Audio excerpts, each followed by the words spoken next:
when Pete mentioned CEUs, that made me think of something, and I think of CFTs when somebody says CEUs. So there's lots of folks chiming in.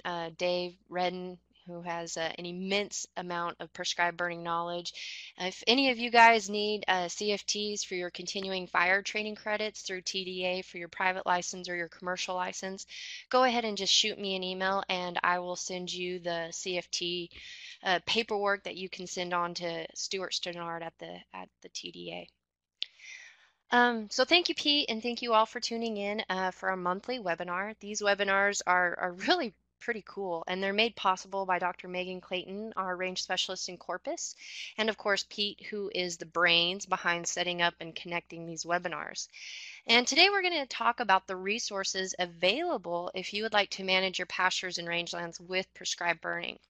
I was at a meeting yesterday in College Station, and we had a landowner tell me that he owns probably about 15 acres or so, but he burns as little as 2 acres almost every season or every year. And this was quite the concept to me, and I was immediately reminded that anybody can burn, and it doesn't matter if you have 2 acres or 2 million or 2,000. Fire can work for you on your place. And during today's webinar, I'm going to tell you how, where, when, and why, and hopefully cover all those resources that we have available within the state. So now I'm hoping a majority of you are already sold on prescribed burning or the use of fire, and which is why you are here on this webinar to learn more about those resources available. But if you are still somewhat skeptical about the role of fire, then let's think about the changing landscape in which we live in Texas. Now, every Texan to some degree faces woody encroachment regardless of their location. You could be in Houston or you could be in the Trans-Pecos. You're still going to fight those woody species. And we also live in a very anti-fire world where the mentality of fire suppression dominates land management. When I got into the office this morning, I turned on my computer and it opened up my MSN homepage and it said apocalyptic sites in Tennessee, which of course at the Dollywood place, where everybody's fighting those wildfires, and to a lot of people, that's their definition of fire, and they really lose sight of what prescribed burning is like and what it can offer us as range managers. So land fragmentation is occurring at an alarming rate, along with major changes in how we use the land. And because of all of these challenges, we typically treat the symptom and not the problem. And this type of management further throws us into a negative feedback cycle where we are constantly applying the same treatments and hoping to see a difference or hoping to see some type of change.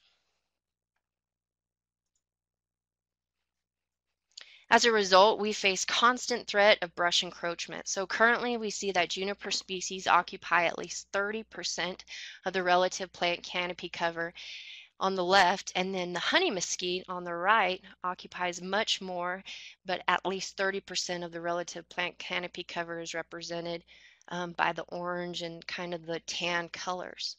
So not only are we fighting brush encroachment, but we are also losing the diversity of our plant communities, and we are starting to see monocultures of complete cedar species, which oftentimes are a mix of blueberry or ash juniper along with red berry juniper, or even eastern red cedar in some parts of northern Texas. And of course, honey mesquite too can definitely turn into a monoculture where it chokes out all the diversity of our native species. And so this is where fire comes into play. And I've had a lot of questions lately asking me if it's going to be a good burn year. And based off of NOAA's outlooks, which we have in front of us as precipitation, I'm very optimistic that we will not only have good burning conditions, but we almost might have even wildfire type conditions going into the later parts of winter, especially considering how much fine fuel we have accumulated in the last couple of years. So the winter outlook is calling for drier conditions, much drier conditions in the south in terms of precipitation, and also much warmer conditions in terms of temperature. And of course, this is the La Nina pattern that typically follows El Nino. I don't know how strong of a La Nina we're going to experience, but we're definitely going to see warmer and drier conditions going into this winter. So it's a good thing that we will have good burning conditions because we are behind in acres treated with fire. In 2015, the National Prescribed Fire Use Report came out for the 2014 year, and they analyzed the acres burned for the entire southeast region, states like Florida, Georgia, Arkansas, and Texas. And they said that on rangelands, we burned approximately 2 million acres for the entire southeast. Okay. And now that doesn't include the timber acres. Timber acres would be lumped into the forestry category. But when you see that 2 million acres, you think, oh man, that's pretty good. That's a lot. That's a lot of land. Well, actually, it's really nothing compared to how many acres were burned with the historical fire regime. And my dear friend Keith Blair shared this with me during one of our burn schools in Sonora, and it shows how many acres within each region of Texas historically annually burn. And you can see that 2 million acres used to be burned annually just within the Edwards Plateau area. So 2 million acres, even though it is a lot by today's standards, especially with the land fragmentation challenges that we're dealing with, historically speaking, that was just a drop in the bucket for the entire state of Texas, not just the Southeast. So fire suppression, therefore, has prompted several agencies to really come together and to start working with landowners to effectively start managing their rangelands and habitat through the use of prescribed burning.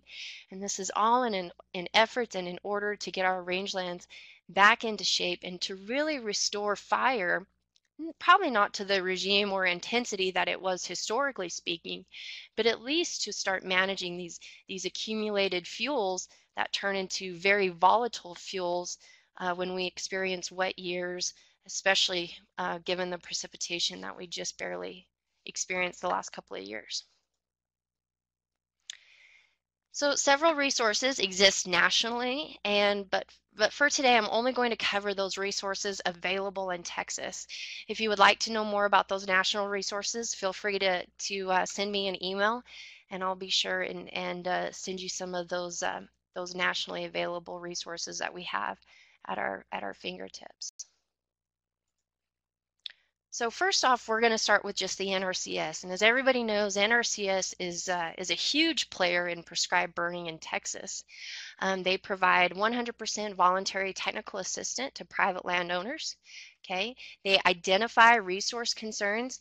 If you are working with a range con, a district range con, they should come out with you. They should be able to talk with you, develop a resource inventory, and then develop a conservation plan that is really built on the big picture of managing your rangelands for improved productivity and overall sustainability.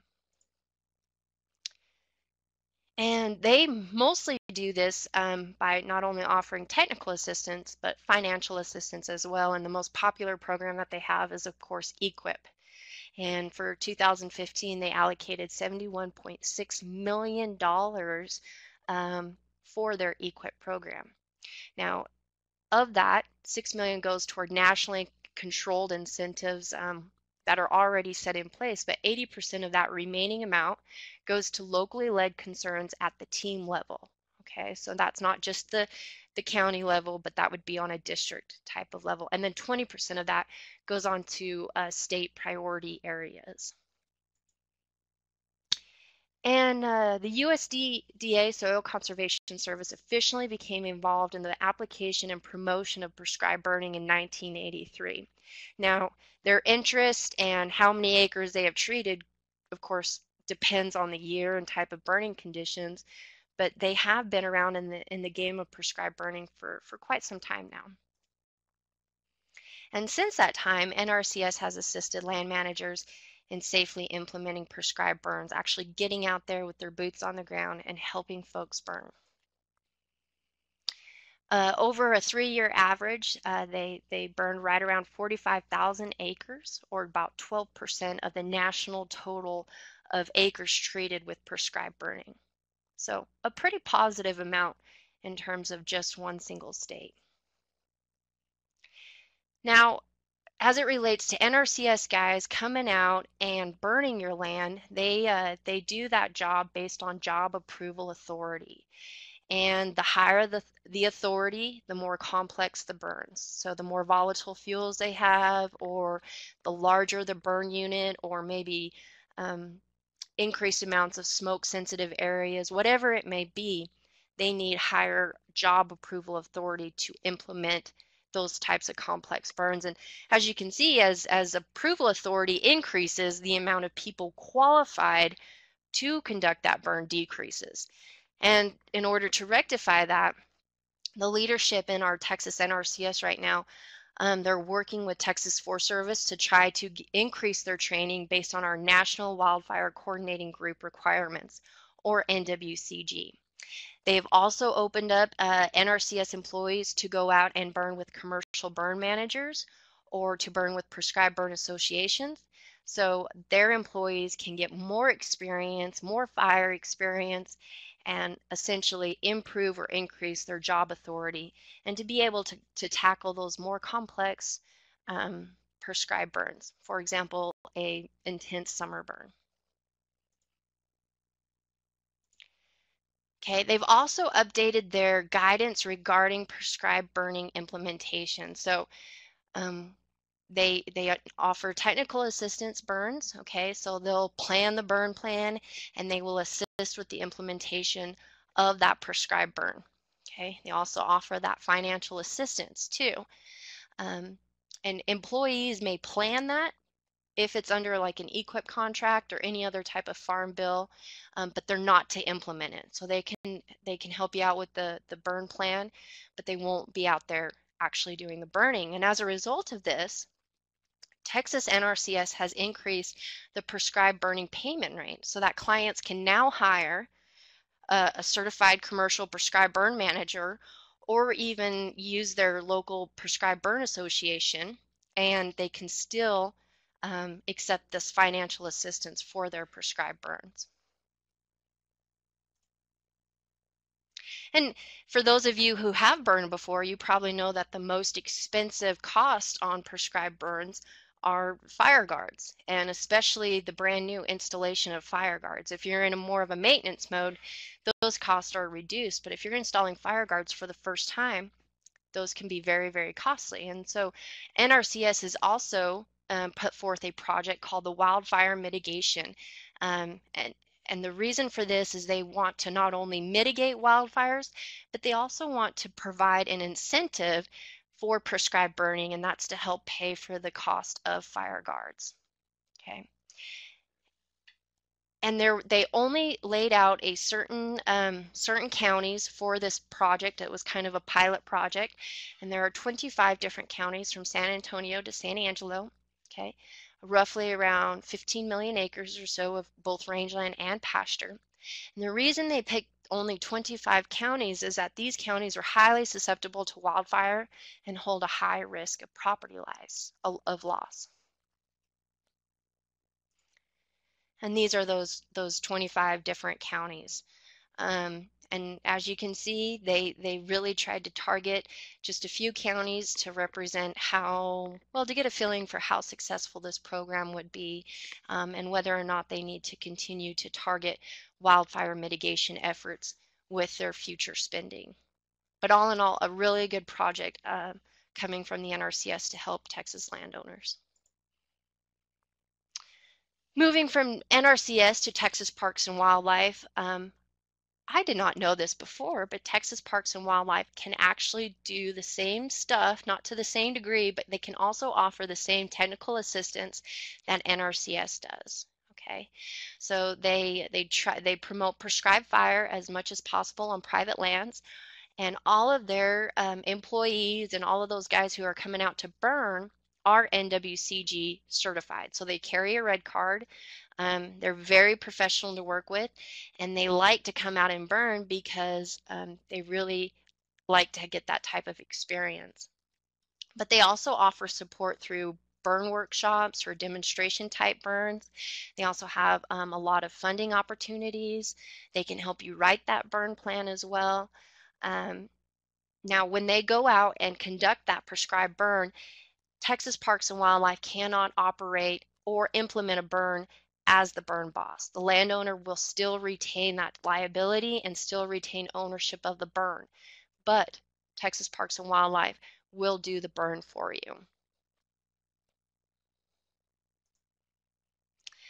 Another really good source for fire information and technical assistance as well is the Samuel Roberts Noble Foundation. And they provide consultation services throughout the Southern Great Plains. A lot of people think that they're just in Oklahoma and they only help Oklahoma landowners, but we recently had a Texas Nrcs employee go to Noble, and he is really looking to help promote a Noble presence that is down in Texas. And so that's going to be mostly through offering technical assistance for our landowners who are looking to conduct a prescribed burn. Now, another option that we have, which is somewhat unique to Texas, is that through the Texas Department of Agriculture, they license and certify prescribed burn managers. And this offers a really pretty good alternative to a landowner who understands the role that fire plays on our rangelands, who wants to conduct a prescribed burn, but who doesn't have the resources or experience to do that. And so you can attain a list of certified and insured prescribed burn managers through TDA's website. And these types of burn managers generally fall into three different categories of private, commercial, and not-for-profit. And I think there's also a research group in there as well. But when you're looking through this site, there's over 24 different commercial burn managers in Texas, and each one of these burn managers will charge differently for the implementation of that prescribed burn. Now, most of these crews or burn managers that I know of are pretty turnkey. So they'll show up with their crew, they'll show up with the equipment, and they will conduct the burn totally on their own. And each one is going to charge differently. Some guys charge by the day, other guys by the acre, and other folks also by the perimeter mile as well. But when a commercial and insured certified burn manager comes to your property to burn, they absorb 100% of the liability. Okay, they carry a $1 million up to $2 million aggregate insurance policy, and they will write the burn plan for you. And I mean, it's about as turnkey as they get. And Kathy has a question. She says, any WAG estimates of what commercial guys charge? Kathy, what does WAG stand for? Um, It's a wild some guess. Wild, I guess. Okay, I'm gonna do my best to answer that question. So, commercial guys, like I said, will generally charge anywhere by anything, but it's usually by the day, by the acre, or by the perimeter mile.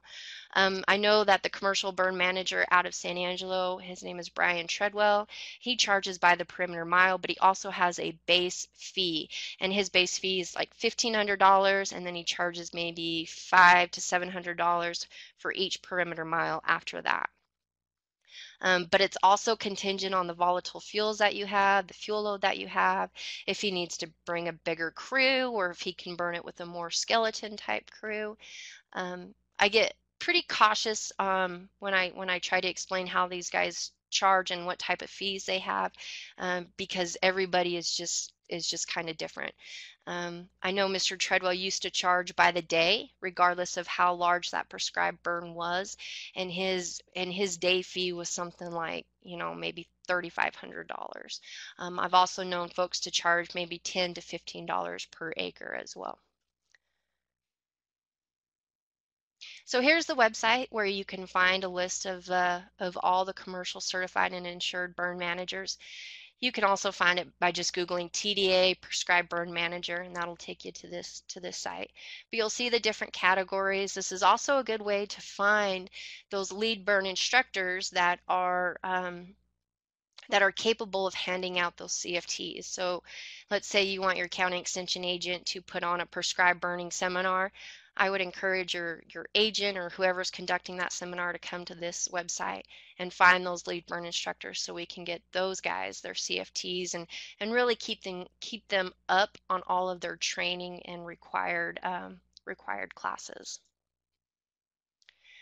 So there's quite a few steps that a commercial burn manager has to jump through in order to become certified. They have to pass an exam, they have to take certain fire training classes, and they have to take fire training classes relative to the ecoregion that they are trying to get certification in. And I think I've got a slide showing the it'll be coming up. But their minimum experience required is at least 3 years of prescribed burning within a specific region, again, dictated by region, so maybe Edwards Plateau or Trans-Pecos, and also 30 days of prescribed burning, not limited by the region, okay, and 5 days of prescribed burning as the responsible individual. So you have to have somebody approve the prescribed burns if you are looking to get certified. And those lead burn instructors are the ones who can approve that type of burn in order to get certified by the state. These are those regions that I was talking about. So if you have a commercial prescribed burn manager who's only licensed in Region 1, for example, the High Plains, Rolling Plains region, he cannot go across that region line into Region 3 and burn in the Blackland Prairie.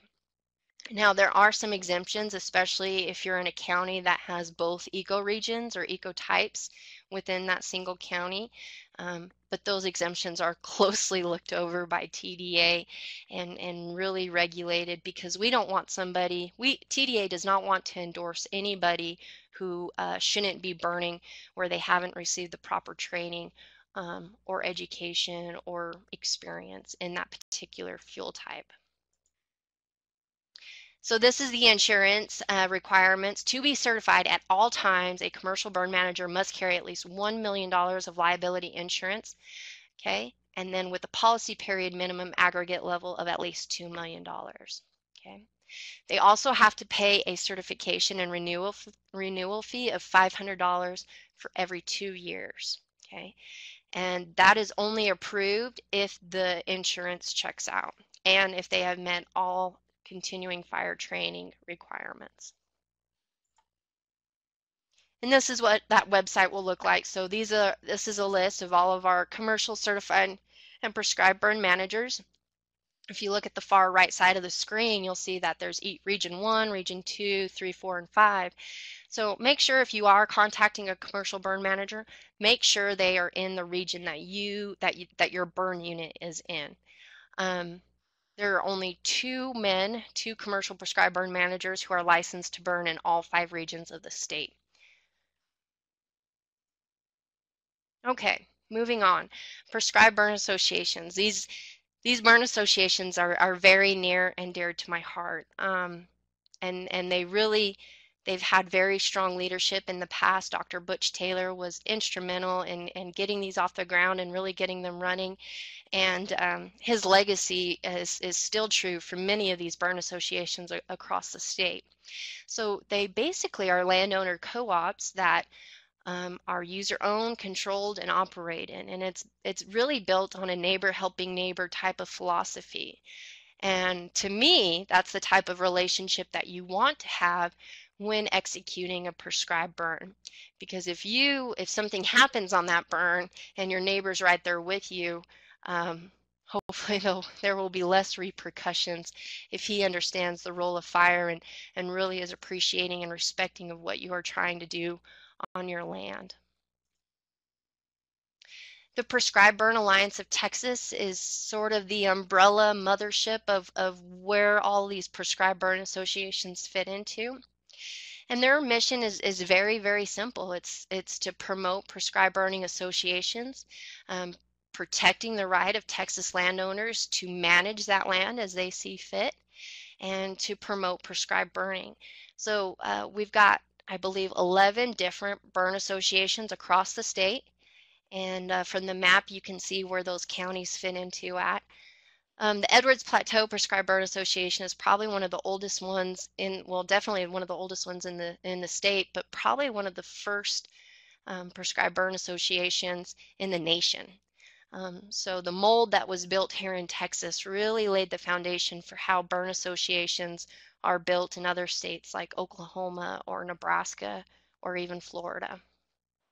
And feel free to visit pbat or pbatexas.org for more information. They've got a wealth of information from example burn plans to contacts for prescribed burn associations as well. So those are burn associations in the state of Texas, but the Oklahoma Prescribed Burn Association also has a huge wealth of information and pretty similar plant communities as well, pretty similar to what Texas is.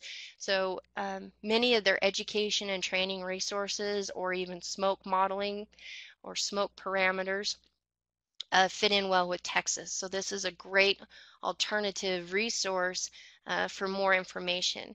Their laws and regulations are probably a little bit different, but I feel like it's important to compare Texas laws and regulations to different states. That way you know maybe where we can improve prescribed burning and improve the flexibility of the implementation of prescribed burning. Another area where funding or financial assistance is available is through the Texas A&M Forest Service. And believe it or not, they have prescribed fire grants for private landowners. And if you go to their Texas Forest Service website, tfsweb.tamu.edu, you can find these grants. And they've got a few different ones. For example, the Community Protection Program grant really targets those communities that have high volatile fuel loads, and they also target those communities that are within a national forest boundary as well. So taking a closer look, their prescribed fire grants provide assistance to those communities that have been threatened or will be threatened by wildland fire by reducing those hazardous fuels around the communities. And so they target areas in the 30 different counties that have already been pre-approved that have a community wildfire protection plan. And so if your community is on the ball and does have a community wildfire protection plan, then your county automatically qualifies, and all you have to do is the paperwork to get some of this funding. Now, the total funding for these types of grants is only about $20,000, so it doesn't last it doesn't go around to a lot of different counties, but grant recipients will be reimbursed based on the per acre costs associated with conducting the prescribed burn. And if I remember right, I believe Texas Forest Service or TIFMAS comes out and conducts the prescribed burn for you, or you can even use a burn association or even a burn manager. I'm pretty sure there's some flexibility built into these prescribed fire grants. Okay, so that kind of covers all of the agency support that we have for prescribed burning in the state of Texas. It also covers agencies that have money and financial assistance available for prescribed burning. I know it probably doesn't seem like a whole lot of money or a whole lot of financial assistance to get a burn done, but it's definitely a lot more than other states have. So Texas has a fire culture, but we need to just make sure as landowners and land managers that we're doing everything in our power to maintain and improve, constantly improve that fire culture.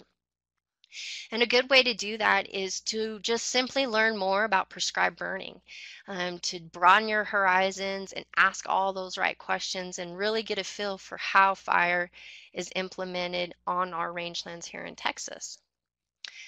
So I might be biased, but Texas A&M AgriLife Extension Service is a great way to find out more information, not only from these webinars that you're attending, like today's, but also we have developed a series of short duration videos that try to cover every aspect or component of prescribed burning. And this project was called Living with Texas Fire. And these Texas Fire video series have been picked up by several other different institutions. North Carolina State, for example, uses these videos to teach their fire ecology class.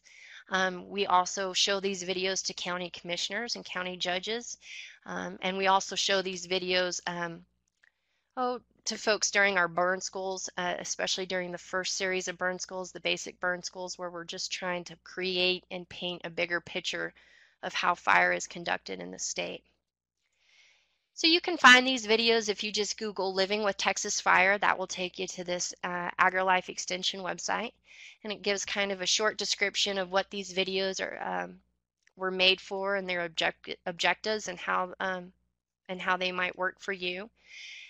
From that AgriLife Extension page, that will take you to a YouTube channel where you see the 24 different videos that exist. So there's one on burn plan, communications, radios and maps, drip torch safety, troubleshooting a drip torch. A lot of times those torches get clogged up and people don't realize that there's a vent in there. And you can actually just buy replacement parts for that drip torch instead of buying a whole new torch. And so that video talks about certain places or certain parts to replace on a torch, on a drip torch. Of course, fire tools, fire weather forecasts and how to interpret that. The historic role of fire, I believe, has a video with Dr. Jake Landers and Dr. Butch Taylor in there. And it's just really, really cool and fascinating to hear their perspective on prescribed burning and what type of experiences shaped their perception of fire. We have a video on prescribed burn associations and how to get involved with one and how to become active within one. Of course, the proper fuel mix. Some folks like to mix a drip torch fuel ratio of 60 to 40. Other folks like to mix 70 to 30. So that video talks about the different options relative to what your objectives are for that prescribed burn. Who to contact before burning. That's one of my favorite videos because it actually shows us making a phone call right before a prescribed burn. And then we talk about the Great Plains Fire Science Exchange, and I'll get into that a little bit later. But again, that's another resource to learn more about prescribed burning with.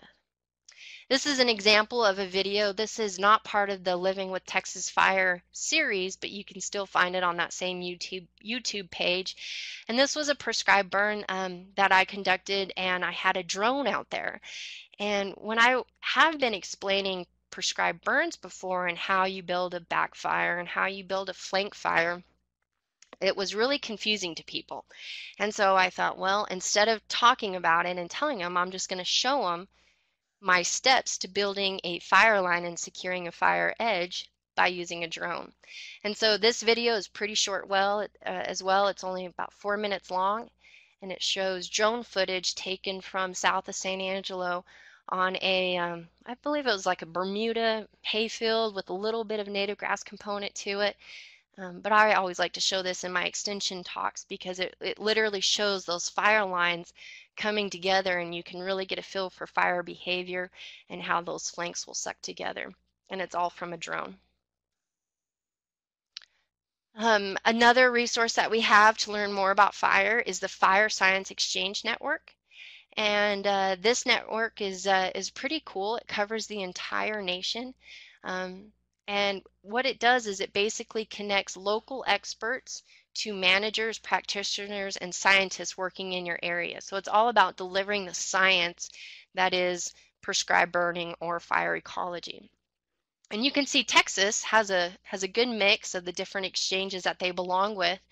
I'm most active with the Great Plains Fire Science Exchange, but if you live on the eastern side of the state, you could definitely get more information from the Southern Fire Exchange Network. And these networks host webinars. They also will have numerous information brochures, and they will take the really sciencey part of fire ecology and put it into layman's terms and put it into an extension bulletin or a one-page brief, so you get kind of the layman's terms of what that science actually is. This is the Great Plains Fire Science Exchange, and you can search by topic, so fire ecology and effects, wildfire operations, human dimensions of fire. They also will put all their research briefs and synthesis up there. They host webinars from here. I believe they also host monthly webinars dedicated to prescribed burning. And they will also show any type of fire conferences or meetings that are going on. So for example, we've got the Prescribed Fire Wildfire Summit coming up December 7th through the 9th, and that's going to be in Manhattan, Kansas. And really looking forward to that because it's going to be an entire Great Plains fire science perspective on all things prescribed fire and all things wildfire. The other cool part about the Great Plains Fire Science Exchange is they realize that the corridor of the Great Plains is very diverse. So the northern mixed grass prairie is totally different from what we have in the southern Great Plains. And so they have built these virtual field tours that show how fire is being used in other parts of the Great Plains. So for example, on the Chippewa Prairie, that's in northern tallgrass prairie, it shows video footage of how they use prescribed burning, and it also shows what that place looks like. So you can take this virtual tour. You would be able to click on these different places, and that would give you a video footage of what's going on, or you will hear from the land manager of how he uses fire on that particular spot. And again, it gives you more information about how prescribed burning is used throughout the Great Plains. The Sonora Experiment Station also recently participated in one of these virtual tours, and I believe that video footage is edited, and we're just working on getting it wrapped up and getting it printed and submitted online for viewing. And everybody uses social media these days too, and Great Plains Fire Science Exchange is definitely on Facebook, and they're also on Twitter as well. So they will advertise different burn schools that are being put on throughout the Great Plains, throughout Texas. You see the recent burn school that we just had at at Missoula County for the Edwards Plateau Prescribed Burn Association for the Heart of Texas chapter. Just another place to get information in a timely manner of what's going on in the state and how you can participate. The other fire exchange group is the Southern Fire Exchange, and these guys host different webinars. They have different resources, different types of discussions because they're more emphasized on the eastern part of the state. So if you're a timber person or if you're kind of down in that Houston area, I'd recommend getting involved with the Southern Fire Exchange because, again, they've got an immense amount of resources, and it's really probably the best surefire way to connect with the prescribed burn practitioners in your area. They do really good monthly webinars. So for example, on December 8th, they're going to have the Wind Ninja modeling near surface winds for wildland fire applications. On the 9th, they're going to have mimicking the natural fire regime and how important that is. And so this is a good way to really stay on top of the current fire science that is being done out there and really get a feel for how much we are advancing the fire knowledge throughout the different parts of the country that use fire. Now, many people probably would not associate this with being as a prescribed burning resource, but to me, I use Web Soil Survey for absolutely everything. So even if you're on the fence for prescribed burning, you could still use this tool that's Web Soil Survey for your grazing management or your brush control projects. It's really just a great resource to learn more about your property and to learn more about the soils that exist on there. So you can just Google Web Soil Survey, and again, that will take you to this home page. You would click this big green button, and that's going to take you to a page that looks like this. And this on this page, you can use all of this aerial imagery. This is 100% for free. Use all of this aerial imagery to build pasture boundaries or to get a feel for what your property looks like from a bird's eye view. And if you build a polygon around a particular burn unit or a particular pasture, you can better understand what type of soils that you're dealing with. So for example, I built this polygon and it outlaid the different soil types that we have within this polygon. So we've got everything from clay loams um, to different slopes with those clay loams and different loam series within a relatively small area, probably just a quarter acre. So from there, you get a feel for what type of soils you have, and then you can later take that to which type of ecological site condition or ecological site description you have. And so within this polygon, based on the soils that it has present, we know that it falls under an ecological site of a clay loam, and that is the magic number that we want to search for to find the ecological site description for this particular pasture. So then we'll go to a different website, and this is through Nrcs. It's called the Ecological Site Description. So now that we've figured out which soils are present on my little piece of pasture, we can search by that number that showed up for the ecological site. And we can get an entire report that shows everything from what type of site it is, what type of major land resource it is, but more importantly, which type of plants will grow on that particular pasture. And so from here, from this point, you can really get a feel for what type of plant community you have and how you should be managing it, and even if fire would work on these particular species, if it's a fire dependent or fire dominated system. I also really like the fact that it gives me an annual production of how much each one of these species should be growing on an annual basis. So the low production would be during a drought year, pretty tough year, and the high production would be in a near average or above average type of precipitation year. But you get a list of all your grasses broken down by C3s or C4s, and then you get a list of forbs, and you can also get a list of what type of woody species as well if you scroll further down.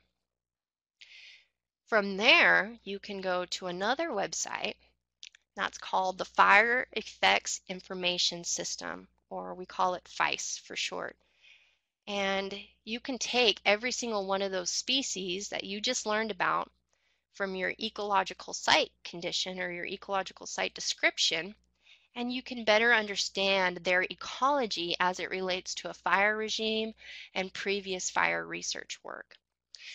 So again, just Google Fire Effects Information System, or you can see the website right there up at the top. And let's say I wanted to find more information about red berry juniper.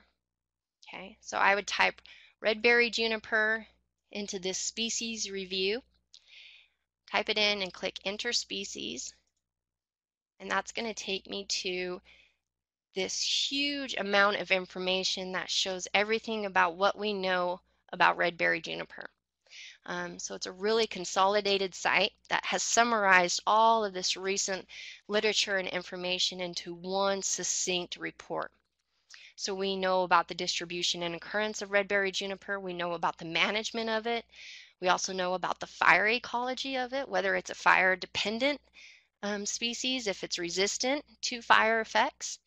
And we also can see the recent research conducted on red berry juniper.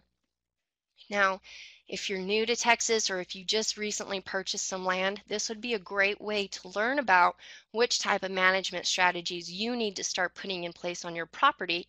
That way, you're aligning the strategy with how those species have grown and what type of growth form that they have. I really appreciate the fact that it summarizes the fire ecology in layman's terms. So for example, we know that ash juniper, this is a blueberry juniper, is not well adapted to fire. Okay, so if you top kill it, you've just killed that particular individual. Okay, so uh, really good to know the differences between the fire ecology components of cedar species or different species that you have on your place. And we can see here that ash juniper seedlings are easily killed by low severity fires. Well, by knowing that and reading that literature, you know that you will not need to conduct a hot summer intense fire on that particular plant community or in that particular pasture, because ash juniper is killed by a relatively low severe, less intense prescribed burn. Moving on to fire weather, I like to consider almost every fire ecologist I meet as a meteorologist, because they've got to be very good at reading the weather and understanding what the weather, how the weather is going to shape up for the day and how that fire is going to react to the weather. And so if you Google National Weather Service fire weather, it will take you to a page where you type in your zip code or your city and state, and it will take you to a tabular forecast similar to this one that I have showed up or brought up for you. And you can click different fire weather parameters that you want to know about. Now, these fire weather parameters aren't available on any other type of weather service application. So if I went to like Weather Underground or um, any other weather service out there, they wouldn't give me the mixing height, the LAL, the trans winds, the 20-foot winds, the ventilation rate, or even the red flag warning for that particular day. Uh, one, I guess, drawback to this is they are only able to give you this weather for, I think, up to 5 days to a week in advance. So if you're really trying to project a long-term forecast, you might need to go somewhere else to better understand that. But what I also appreciate about this fire weather service is it gives you the hourly breakdown for that fire weather. Okay, so I know that at 9 o'clock, my mixing height is going to change from 3 to 11. Okay, so from 3,000 to 11,000 feet, or 300 to 1,100 feet. And that's pretty important to know, because that's an indicator of how well your smoke is going to dissipate into the atmosphere.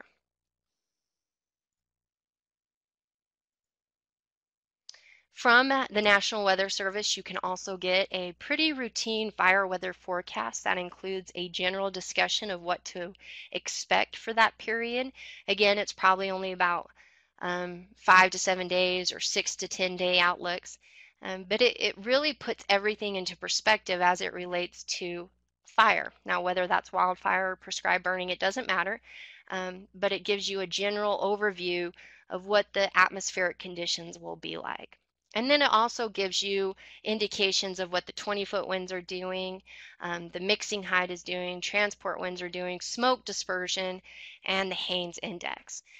So those are all really, really important weather parameters in order to gauge and judge how good of a burn day you're going to have, or those types of burning conditions.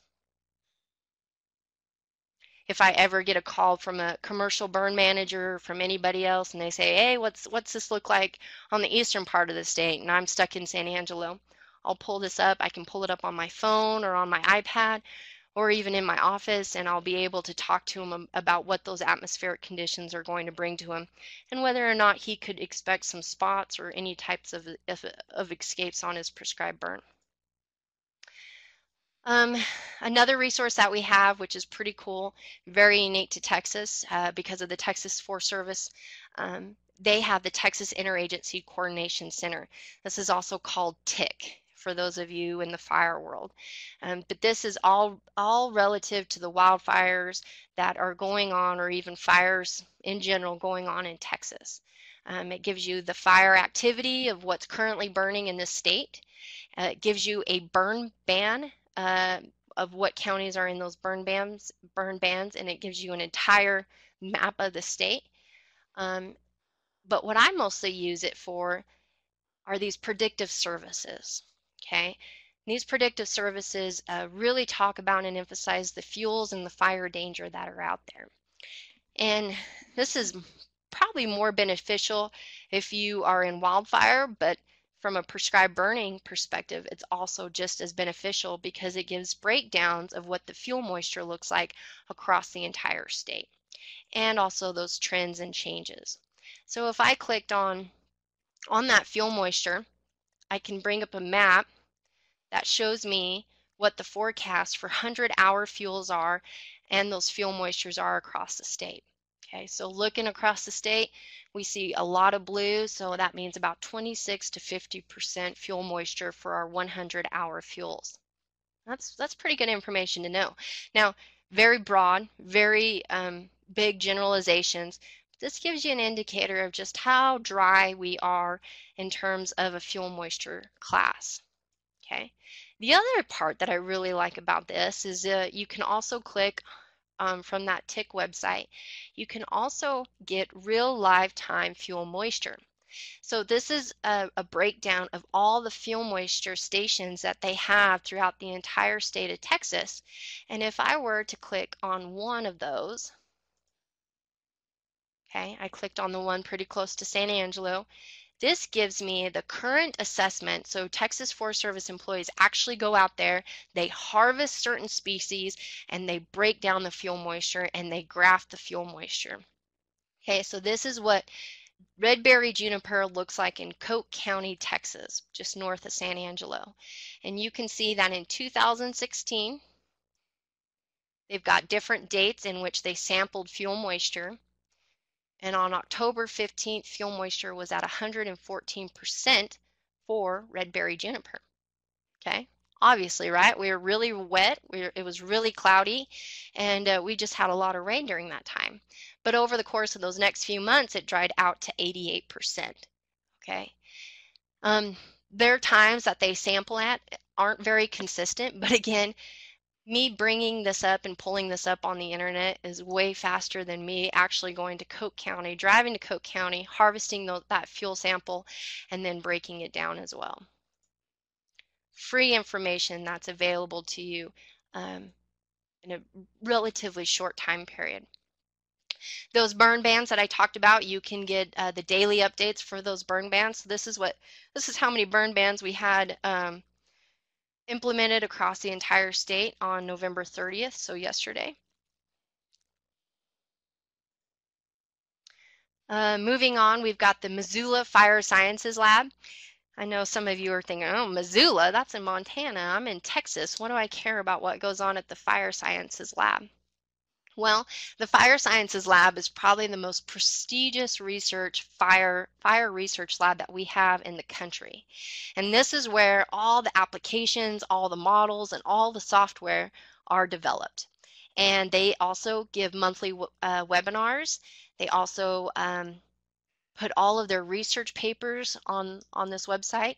They develop certain apps that you can use on your iPhone or your Android phone. And really, this is just the best way to stay informed on what currently is being funded for fire research.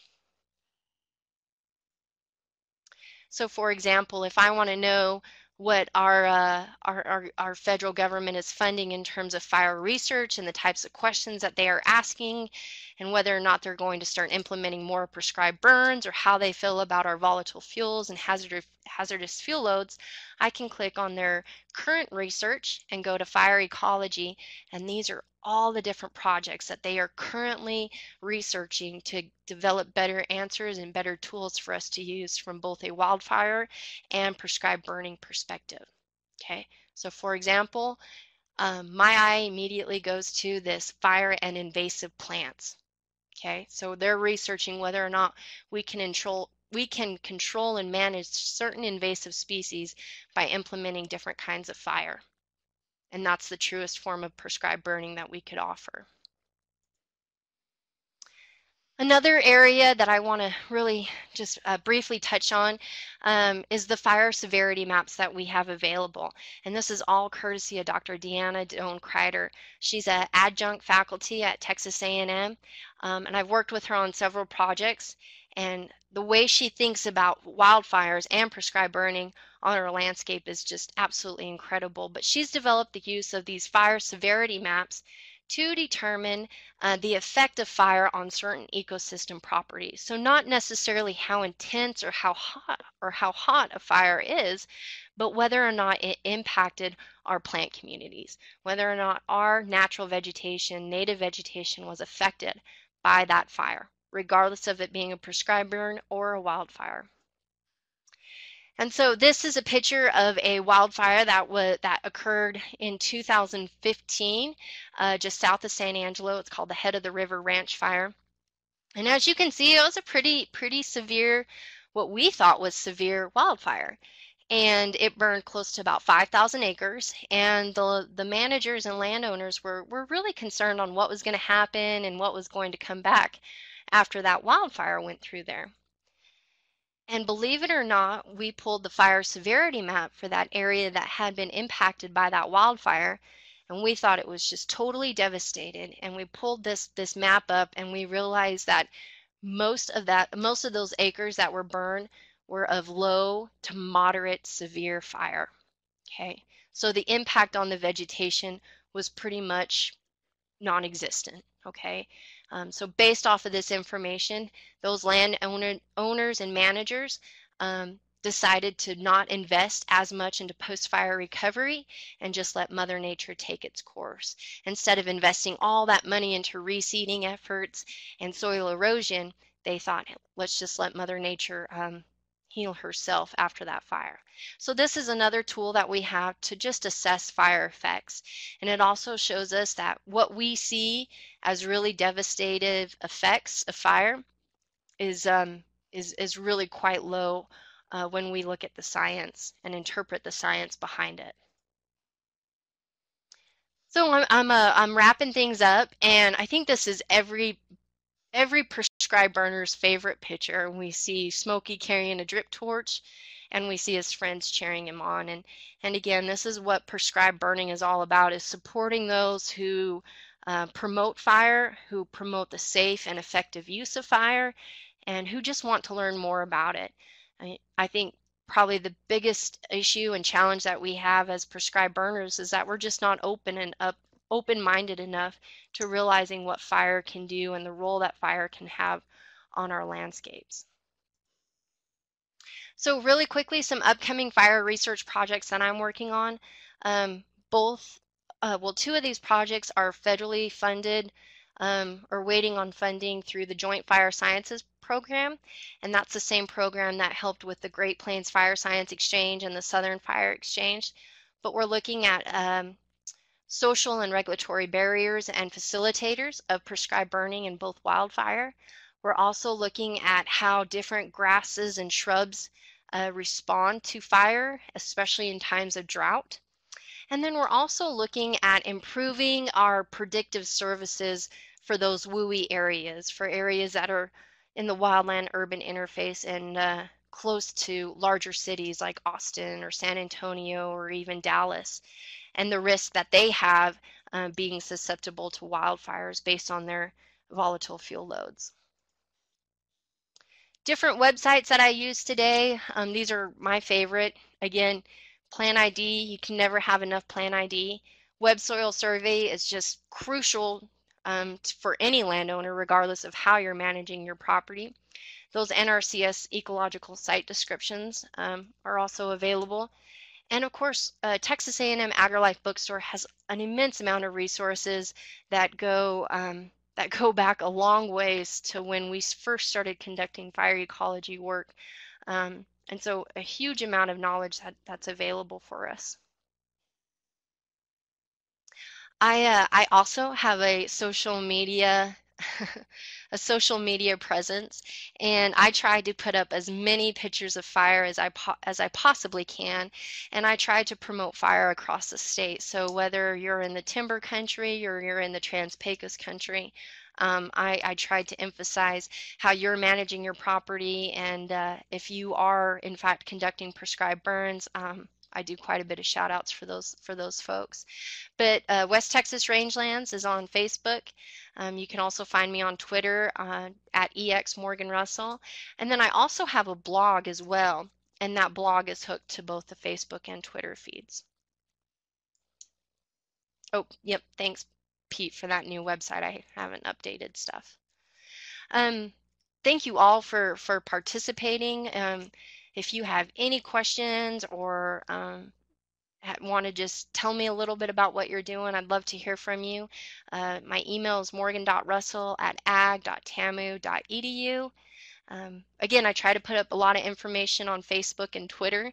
It's pretty succinct information that I put up, but again, I try to have a pretty strong presence across different forms just to get all the information out there that I can. Please feel free to contact any of those agencies that I spoke with, for example, the Nrcs or Texas Parks and Wildlife. We have a great guy down in Mason, Texas by the name of Wesley Evans. He works for Texas Parks and Wildlife. He does a phenomenal job working with landowners. He really understands fire, and in his opinion, he can't put enough fire on the ground, so he's always looking for work to do. But don't tell him I said that. And yes, we have a question that will the presentation be available later for download? Yes, all of our range webinar series are available after the actual webinar. They're archived, um, and you'll be able to watch that webinar again. I'll also send Pete a PDF of these slides, and if you give him your email, he can get that out to you guys as well. Let's see, Matt Chisholm asked, how is the burn managed in areas that have deep draws and rugged terrain that cross fence lines? That's a really good question, Matt. And a prescribed burn conducted in areas that are that have really high or steep slopes. There, you have to really make sure that that prescribed burn is what you want to manage with. Some folks I know that are in Hill Country or in Kimball County, they'll go in there and mechanically prep the area before they conduct that prescribed burn. They'll knock all those cedar trees and brush down on the ground, and so it turns into more of a pile burn instead of a large acreage type of prescribed burn across a big burn unit. So that limits some of the possible risk associated with burning that rugged terrain. But the rugged terrain, you know, you've got to really watch the weather. You got to make sure that you've picked a good burn day. When I'm burning in country like that with the slopes and the terrain, I like to make sure my fuel moisture is really high, just so I'm able to have some flexibility in burning that type of stuff. But even though that country is tough and rugged, fire still needs to be put on that landscape. I would really encourage you to seek out your post-fire solutions. So, you know, you've conducted the burn, now what? You know, how are you going to keep that soil on the slopes? How are you going to cover that soil after that prescribed burn? And do all of those components fit into your overall plan? Let's see, Mr. Kirk asked, is this a possibility in riparian areas? How about in urban areas? Riparian areas, absolutely yes. You want to make sure that your prescribed burn that you are conducting is a pretty low, severe, less intense fire. So you want to make sure your fuel moisture is high and your burning conditions are conducive for a less intense fire. But ironically, most of the species that we have in riparian areas are very fire resistant. So they're typically resprouters. So the second that fire moves through there, it's going to clean up all the understory, it's going to clean up the litter, it's going to open places up for sunlight, and it's really going to promote species establishment as well. So you'll see increased bank stabilization after that fire has went through there. Now in urban areas, prescribed burning is a very fine line to walk. You need to make sure that you make all those required phone calls. You need to make sure that you've got every county commissioner, every county judge notified of what you are planning to do. You need to have a plan for your smoke, because just because you put it up in the atmosphere, it doesn't mean that you no longer own it. When you put smoke in the air, you own it for as far away as it goes. So if it impacts a smoke sensitive area, you are liable for that. It can be done. Most oftentimes I know folks that are burning in really heavy urban areas, they'll look to a commercial prescribed burn manager because that dissolves them of any liability. But also the city of Austin Mr. Luke Ball. He does a lot of prescribed burning for Austin, and he is looking to continue prescribed burning in Austin. So um, if you live anywhere around Austin, please encourage him, seek him out, and tell him he's doing a good job, because burning in a wildland urban interface area is not an easy task. And I just I commend everybody who attempts to do that. Uh, Pete wrote up, please complete the survey if you get a chance. There's a link at the chat box that's on SurveyMonkey. And Pete, that's all I have. I hopefully I've answered all your questions. If I haven't, feel free to email me or give me a call here in San Angelo. And thank you all for your time. I really appreciate it. Yes, thank you, Dr. Russell. Very good. If anybody wants a copy of the presentation, they'll type in their email address on the chat pod, and I can capture those and uh, and figure out a way to get it to you. Let me put it that way, because some mail domains that only allow presentations to be emailed that are certain size. Again, the webinar will be recorded in our natural resource webinar website. Please complete the survey. Our next session is going to be on January the 5th, 2017, Understanding the Extension Range and Pasture Suggestions Guide at 1466. And Dr. Bob Lyons, he's going to be speaking about how to use that guide uh, for your use and understand different things. But that will have one CEU for your, if you're trying to keep up your pesticide license. If the More than likely you'll get the survey pop up on your browser. If you do that, if you kind of lose us, if you click on the icon, you can come back to the actual Adobe site. Again, thank you all. If you have any questions, feel free to type them out. Thank you all for coming, and see you all next year. Dr. Russell, thank you very well. Very well done. I Oh, really, yes, really thank you, enjoyed it. Pete.